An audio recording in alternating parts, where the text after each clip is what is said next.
Hallelujah, सबको जय मसीह की। Praise the Lord. मेरा नाम पॉल तारिक खान है और फिर एक नई वीडियो में मैं आपके सामने आया हूं। और हमेशा की तरह वीडियो में वचन में जाने से पहले मैं कुछ बातों को शेयर करना चाहूंगा।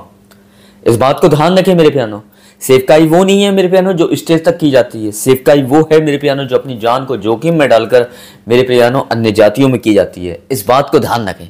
आज का थंबनेल टाइटल देख के समझ गए होंगे किस टॉपिक, किस विषय के बारे में बात कर रहा हूं। और वो टॉपिक, वो विषय मेरे प्यानो किंग के ऊपर, राजा के ऊपर, कि राजा का क्या अर्थ है बाइबल में मेरे प्रियानो। हालेलुया। जैसे आप पिक्चर देख रहे होंगे मेरे प्रियानो, ये शतरंज है और इसमें एक राजाओं का भी, इसमें गुलाम भी होता है, इसमें राजा भी होता है मेरे प्रियानो। और इसके जो नीचे होते हैं वो सारे मुलाजिम होते हैं मेरे प्रियानो। तो राजा का क्या अर्थ है मेरे प्रियानो, इस बात को हम सीखेंगे। प्रकाशित वाक्य अगर 19 अध्याय जो आपकी स्क्रीन पे वचन आ रहा है मेरे प्रियानो, उसका 16वां वचन हम देखते हैं तो वहां इस प्रकार लिखा हुआ है, हालेलुया, कि उसके वस्त्र और जांघ पर यह नाम लिखा है कि वो राजाओं का राजा, प्रभुओं का प्रभु है। यहां राजा नाम का जिक्र हुआ।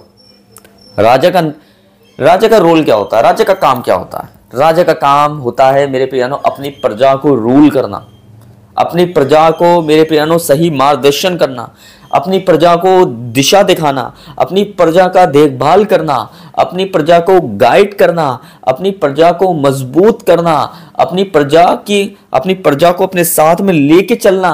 मेरे प्रियानो ये एक राजा का काम होता है। अपनी प्रजा, अपने महल की हर एक चीज पर देखा भाली करना मेरे प्रियानो ये एक राजा का काम होता है।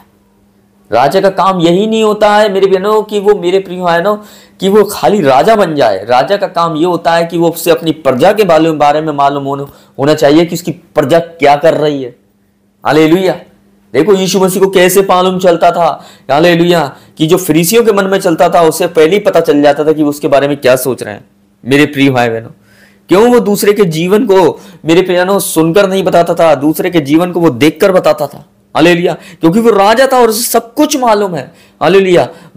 इंसान को ऊपर की बात मालूम है, उसे मनों की बात भी मालूम है, क्योंकि वो दुनिया भी राजा नहीं है, हर एक के मन पर भी वो राजा है। इस बात को ध्यान रखना मेरे प्रिय भाई बहनों। इसलिए उसे राजाओं का राजा और प्रभुओं का प्रभु कहा गया है।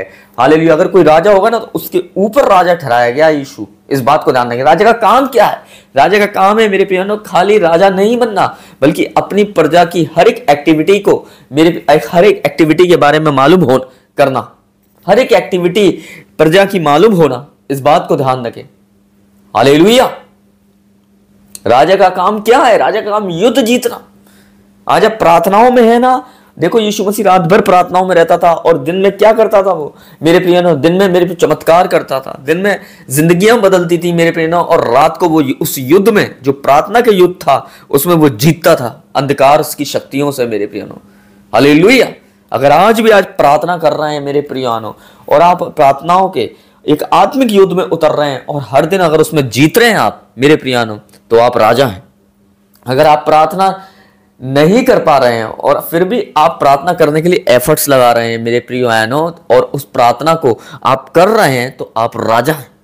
आज सुबह अगर 5-4 बजे उठकर खुदा का नाम को स्प्रेस कर रहे हैं मेरे प्रियनो और अपने बिस्तर को छोड़ रहे हैं और खुदा के साथ सुबह 4 बजे 5 बजे बैठ रहे हैं, हालेलुया, और अपने वक्त को सुबह उठते ही सबसे पहले प्रथम स्थान खुदा को दे रहे हैं, तो आप राजा हैं। इस बात को ध्यान रखना। राजा का काम खाली यही नहीं है कि उसे बड़े बड़े पोशाक और सिंहासन मिल जाना, हालेलुया, इसलिए वो राजा बना है। राजा का काम यह है कि उसे अपने आत्मिक युद्ध में जीतना है। और देखो यीशु मसीह कैसे आत्मिक युद्ध में जीतता था। गमसनी बाग में उसने प्रार्थना करी मेरे प्रिय बहनों, हालेलुया, तो हम देखते हैं कि उस युद्ध में जीता मेरे प्रिय। जो क्रूस में उसने दर्द लिया, जो दर्द सहा मेरे प्रिय बहनों, और जो कोड़े खाए, हालेलुया, फिर उस चीज को, राजा को, उस चीज को उसने साबित करा। मैं कैसे वो राजा बना मेरे प्रियानो, हालेलुया, वो हमारे बलिदान हुआ, कैसे वो राजा बना मेरे प्रियानो। आपकी पर्सनल, जब आपका आत्मिक युद्ध होता है ना प्रार्थनाओं में, आपके शरीर और आपकी आत्मा से, और जब आत्मा को आप मेरे प्रियानो, हालेलुया, आत्मा को आप खिलाते हो खाना और आत्मा को मजबूत करते हो, हालेलुया, तब आप राजा बनते हो। इस बात को ध्यान रखना। अगर आज एक शख्स कोई अगर पवित्र आत्मा से भरा हुआ है ना, तो वो एक राजा है, और जो खाली है वो कंगाल है। इस बात को ध्यान रखना। राजा कौन होते हैं? जिन पे धन और संपत्ति होती है मेरे प्रिय भाई बहनों, हालेलुया, वो राजा होते हैं। आपकी धन संपत्ति क्या है मालूम है? आपकी धन संपत्ति ये है कि आप परमेश्वर की आत्मा से भरे हो, और जब आप परमेश्वर की आत्मा से भरे होते हैं तो आप एक राजा होते हैं, और राजा का काम यह है कि पवित्र आत्मा से भरना। हाले संसारिक राजा का काम धन संपत्ति से भरना है, पर आत्मिक राजा का काम है खुदा की आत्मा से भरना। हालेलुया, इस बात को ध्यान रखें। तो राजा का काम युद्ध जीतने का है, युद्ध हारने का नहीं है। इसलिए आज अगर प्रेयर नहीं कर पा रहे हो तो आप अपने युद्ध में हार रहे हो। अगर आप अपनी प्रार्थनाओं को कर रहे हो इन दिनों में, हालेलुया मेरे प्रियानो, तो आप अपने युद्ध जीत रहे हो, और जो युद्ध जीतता है वही राजा होता है। तो सबको जय मसीह की, प्रेज द लॉर्ड। प्रभु आपको आशीष दे। फिर एक नई वीडियो में आपके साथ मिलेंगे। जय मसीह की।